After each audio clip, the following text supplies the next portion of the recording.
Bem-vindos de volta ao HTML5, continuamos no Canvas e desta vez para dar um salto até ao desenho de texto, ok? Como é que nós podemos desenhar texto no nosso Canvas? E para isso é extremamente básico. Nós temos uma propriedade designada por font, que nos permite definir qual é o tipo de letra e a sua dimensão. E, basicamente, este font é um font style, ok? São as propriedades que ela pode absorver o font style, o font variant. O font style, neste caso, pode ser normal, italic, oblique. O font variant pode ser normal ou small caps. O font weight pode ser normal, bold, bolder, light, ou pode ser com valores. E, portanto, tudo isto tem muito a ver com cascading style sheets, ok?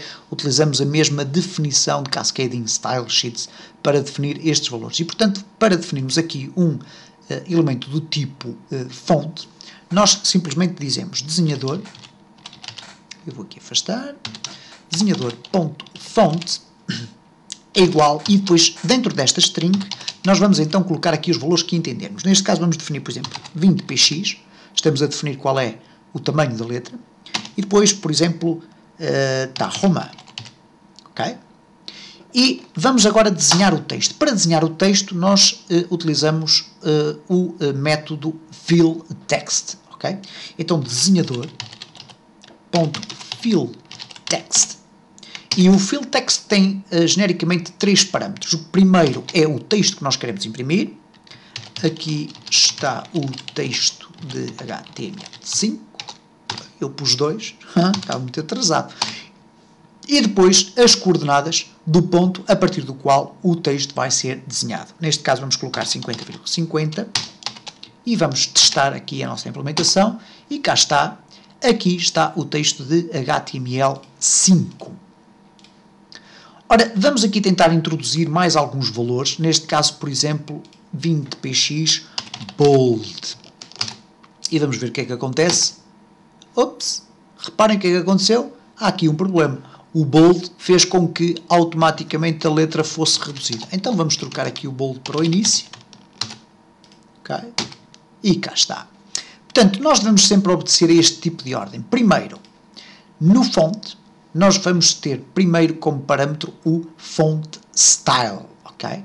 Depois o font variant, que pode ser os valores normal ou small caps. Ora, se eu colocar aqui small caps, o que vai acontecer é que nós temos aqui as letras todas em maiúsculas, mas as maiúsculas com um destaque maior, ok? Se nós colocarmos simplesmente o normal, que é o valor por defeito, nós voltamos a ter o texto com o seu tamanho normal. No caso do bold, nós temos também o normal. Eu vou aqui apagar este para não se misturar em conceitos. Cá está o normal.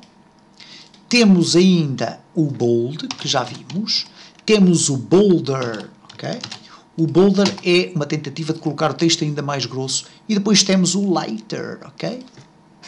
Lighter. E o lighter tenta colocar o texto fininho, ok? Portanto, é o valor por defeito. Depois temos o font size, cá está ele. É definido neste caso com os px. Temos o font name, o font family, como lhe quiserem chamar. E depois ainda temos mais um conjunto de outros valores, nomeadamente o caption, icon, menu, message box, small caption e status bar. A maior parte destes valores irão ter uma implementação mais no futuro. E provavelmente, se calhar, até já têm alguma implementação na altura em que estamos a ver estes vídeos, mas é o facto que, se nós agora formos aqui explorar estes valores, nós não iremos ver grandes alterações, uma vez que os browsers não estão ainda totalmente preparados para absorver este tipo de informação. E, portanto, ficamos aqui com esta exemplificação muito subtil de como é que nós podemos criar o texto, ok? Através do font e através do fillText. É evidente que se eu quiser aqui alterar a cor, eu coloco desenhador.fillStyle, ok, é igual a red, para variar a cor. E vamos então testar, e cá está a nossa letra aqui alterada. Evidentemente que a esta altura estarão a pensar, bom, mas espera lá, Então, se o fill style pode ser red, o fill style pode também ser um gradient. Exatamente, o fill style pode ser um gradient. E nós iremos ter ocasião, certamente, de ver em vídeos futuros exercícios práticos de construção desse tipo de apresentação.